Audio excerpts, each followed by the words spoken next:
Indépendant, comment gérer les demandes de travail supplémentaires gratuites? Que vous fassiez de temps en temps du e-learning en freelance ou que vous envisagiez de devenir totalement indépendant, je suis sûre que vous vous posez beaucoup de questions.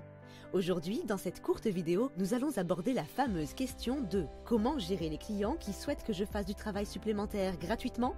Bonjour à vous, je me présente, je suis Chloé de LearnyBox. Je suis moi-même une infopreneuse qui gagne sa vie grâce à cet outil complet qu'est LearnyBox. Si vous voulez découvrir cette plateforme pour vous lancer et commencer à gagner de l'argent sur le net, découvrez leurs services via la formule gratuite sur leur site internet.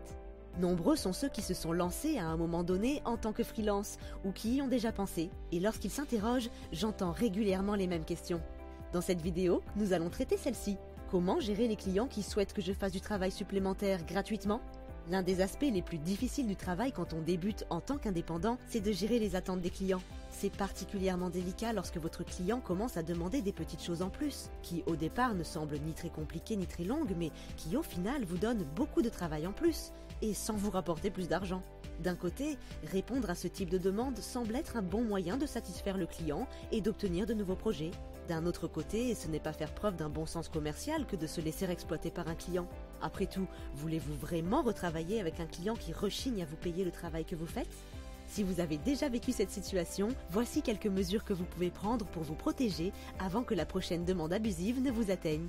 Prenez des notes lors des premières réunions avec votre client. Notez toutes les exigences du client lors de ces réunions. Identifiez tout sujet de préoccupation potentiel et posez des questions. Rassemblez tout cela dans un plan de projet et partagez-le avec le client. Mettez-vous d'accord par écrit.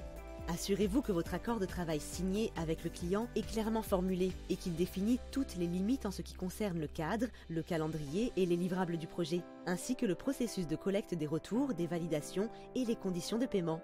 Assurez-vous également que votre contrat définisse clairement ce qui se passe si de nouveaux livrables ou de nouvelles exigences surviennent en cours de projet, ainsi que quand et comment vous serez payé pour ce travail supplémentaire. Si vous n'êtes pas sûr de vous pour la rédaction, pensez à demander à un avocat ou un juriste de jeter un œil pour vous aider à rédiger votre contrat.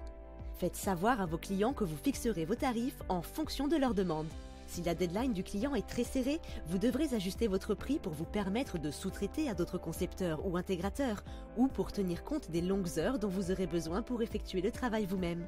Habituellement, après avoir entendu que la facture va augmenter, les clients s'adaptent. Ils allongent en général les délais ou indiquent clairement qu'ils sont prêts à payer pour que le travail soit réalisé dans les temps impartis.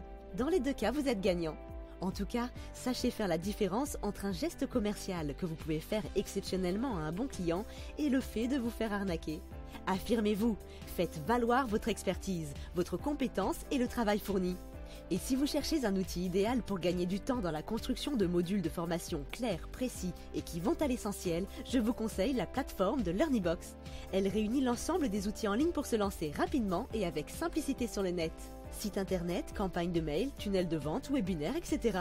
Que cela soit pour vendre des e-books, des audios, des formations vidéo en module long micro, tout est fait pour que vous réussissiez. Rejoignez les milliers d'infopreneurs qui ont généré plus de 400 millions d'euros à travers LearnyBox. Faites comme Fabrice, qui a lancé sa formation en ligne de yoga et pilates. Ou encore comme Anthony, qui a lancé ses formations pour apprendre à communiquer sur YouTube. Comme Yannick, qui a mis en place des formations autour du commerce digital. Ou encore comme Silou, qui a lancé ses formations pour apprendre à cuisiner et qui s'est fait plus de 100 000 € le mois de son lancement. Et vous, qu'attendez-vous pour vous lancer? LearnyBox vous propose d'essayer ses services gratuitement jusqu'à ce que vous fassiez vos 4 premières ventes.